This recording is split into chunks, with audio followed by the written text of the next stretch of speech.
New Durga jewellers Sirsa.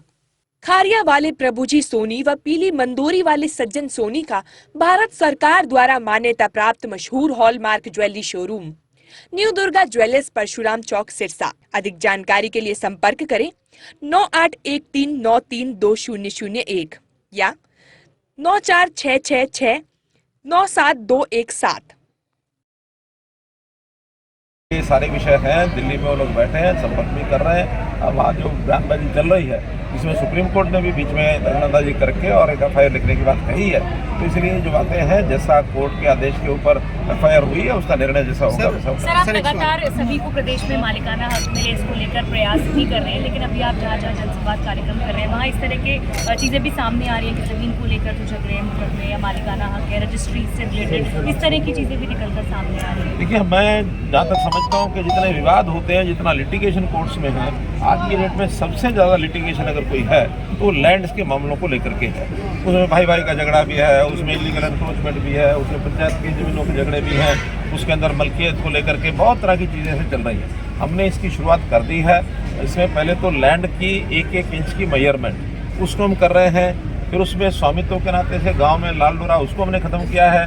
बाहर के area में हम उसमें लार्ज स्केल मैपिंग ये कर रहे हैं। शहरों के अंदर एनक्रोचमेंट ना हो, ड्रोन के दृश्य के माध्यम से उस काम को हम कर रहे हैं। डिजिटलाइजेशन ऑफ लैंड रिकॉर्ड्स, ये सब हो रहा है ताकि जो क्लियर कट लैंड्स हैं उसमें कोई आगे समस्या ना आए। पहले की जो समस्याएं हैं उसके लिटिगेशन को ख़त्म करने के लिए हमारे रेवेन्यू के नाते से सारी रेवेन्यू वो एक्टिव हो गई हैं। और अगर उसके लिए अलग से कोई पॉलिसी कानून बनाना पड़ेगा तो कानून या पॉलिसी बना करके और एक मुश्त इन समस्याओं का हल किया जाए।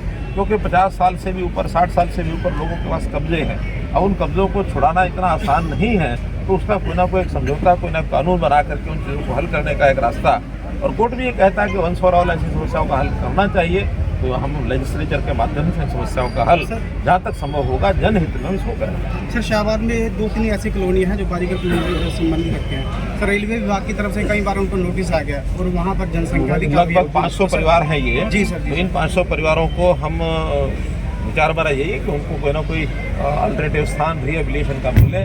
उसके लिए मैंने पिछली बार डीसी से भी बात की थी, कोई योजना बना करके कहीं एक प्लॉट ज़मीन का, और उसमें कोई उनको या तो प्लॉट देने होंगे, प्लॉट नहीं तो कोई मकान बना करके भी देने की बात आएगी। एक पार्टिसिपेशन के आधार के ऊपर कुछ पार्टिसिपेशन उनका कराएंगे, कुछ हरियाणा सरकार का योगदान होगा, उसमें कुछ रेलवे का योगदान होगा, केंद्र सरकार की भी प्रधानमंत्री आवास योजना है, यदि उसका लाभ मिल सकेगा तो वो भी हम कराएंगे। अन्यथा स्टेट की योजना और रेलवे की और हमारे उन लोगों का पार्टिसिपेशन, ऐसा कुछ मिला करके योजना बना। सर, आपकी सरकार से जो वहाँ के लोग हैं काफ़ी उम्मीद है, जो पूर्व राज्य मंत्री जी को ज्ञापन दे के हैं, विधायक जी को भी ज्ञापन दे के, सर कब तक उनका निदान किया जाएगा? मैंने बताया, अभी एकदम टाइम बताना ठीक नहीं है, लेकिन उनकी उम्मीदों को हम बेकार नहीं जाने देंगे।